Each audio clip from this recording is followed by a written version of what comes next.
Ukraine ने एक बार फिर रूस को बड़ा झटका दिया है। इस बार यूक्रेन ने 1100 किलोग्राम के अंडरग्राउंड बम से केच पुल को निशाना बनाया। खतरनाक होते इस युद्ध के बीच रूस के सबसे खतरनाक हथियार की चर्चा तेज हो गई है। इस हथियार को प्रलय दिवस डिवाइस कहा जाता है। अगर रूस ने इसका प्रयोग किया तो पूरी दुनिया में तबाही मच जाएगी।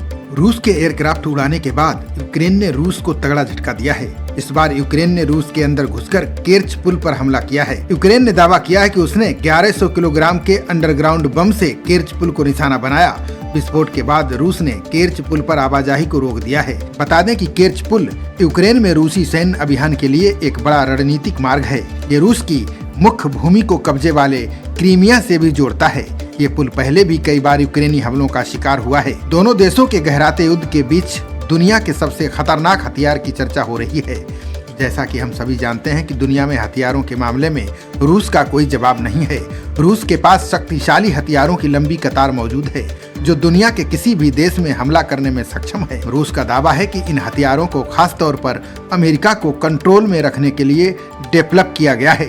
रूस के पास एक ऐसा परमाणु हथियार है जिसमें मिसाइलें खुद ब खुद उड़ने लगती हैं।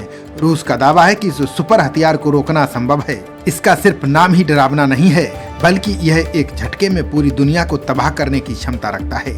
रूस ने अपने इस सुपर वेपन को डेड हैंड यानी मृत्यु का हाथ नाम दिया है। इसे प्रलय दिवस डिवाइस भी कहते हैं। ये डिवाइस ऐसा हथियार है जो कयामत लाती है। बता दें कि 1980 के दशक में कोल्ड वार के समय अमेरिका और सोवियत यूनियन के बीच हथियारों की रेस चल रही थी। उस वक्त कई खतरनाक बमों का भी आविष्कार हुआ था।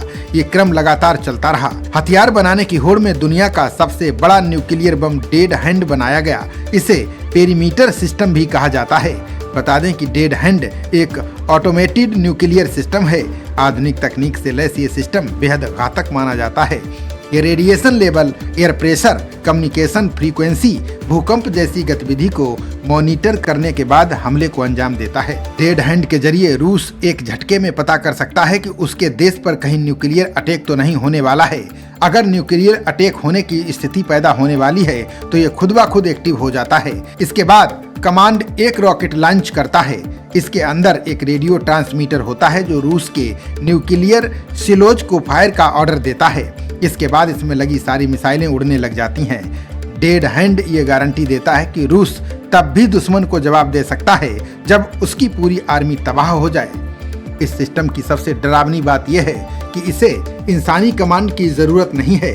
इसे एक बार ऑन कर दो तो ये मशीनें अपने आप फैसला लेती हैं कि अब सब कुछ खत्म कर देना है। रूस का डूम्सडे डिवाइस इतना खतरनाक है कि इसे कोई भी हैक नहीं कर सकता है। इस सिस्टम का कोई भी कम्युनिकेशन कंपोनेंट इंटरनेट पर नहीं होगा जिससे कि उसे हैक किया जा सके। स्वीडन के थिंक टैंक SIPRI की रिपोर्ट के अनुसार दुनिया के 90% न्यूक्लियर हथियार रूस और अमेरिका के पास हैं। रूस के पास इस समय 1600 टैक्टिकल न्यूक्लियर वेपन्स हैं। उसके पास 2400 स्ट्रेटेजिक न्यूक्लियर हथियार भी हैं। वहीं अमेरिका के पास न्यूक्लियर हथियारों की संख्या 5044 है।